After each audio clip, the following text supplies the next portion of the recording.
Novembrī viesnīcas Radisson Blu Hotel Latvija konferenču centrā norisinājās ikgadējais Rīgas iedzīvotāju fórums Rīga Dimt – iedzīvotāji runā, domā, dara.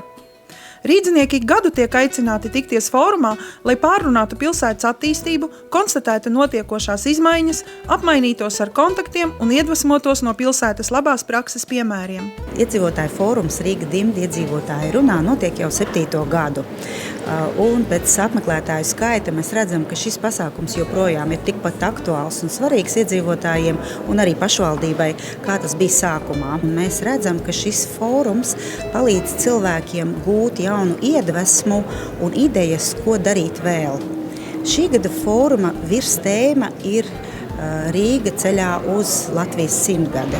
Un šodien mēs runāsim par to, ko pašvaldība kopā ar nevalstiskām organizācijām un iedzīvotājiem var darīt, lai veidotu mūsu pilsētu gan drošāku, gan skaistāku, gan uzņēmīgāku, gan produktīvāku. Rīgas apkaimes tas ir viens no galvenajiem resursiem vispār pilsētas attīstībā. Iedzīvotāji, kas apzinās savu piederību pilsētai, savas dzīvesvietas vērtību.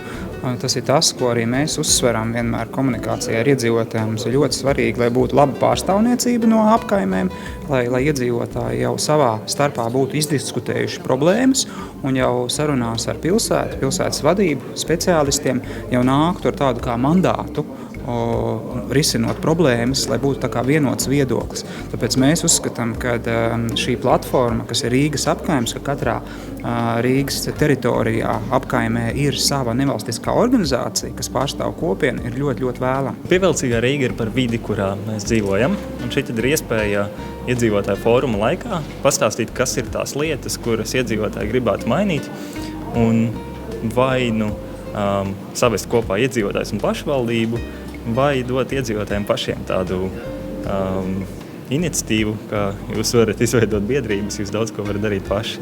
Un te mums arī pārstāvi gan no biedrībām, gan no zinātnes vides un arī no pašvaldības.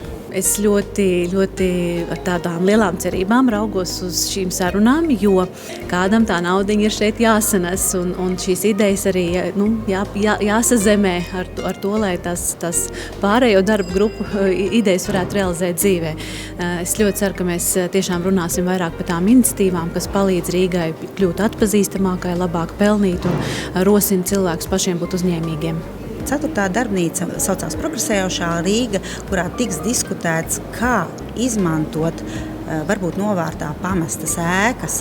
Ir tāda kustība Free Rīga, kura arī cenšas apzināt šīs ēkas un vienojoties ar īpašniekiem meklēt risinājums, kā šajās ēkās ieviest dzīvību. Aicinam ikvienu, kurš vēlas darīt kaut ko savas pilsētas vai savas apkaimes vai savu pagalmu labā, pievienoties jau esošajām kustībām, vai ja tādas jūsu apkaimē nav, veidot savu, un tad pilnīgi noteikti mūsu visu kopīgā dzīve, labklājība un pilsēta būs drošāka un skaistāka.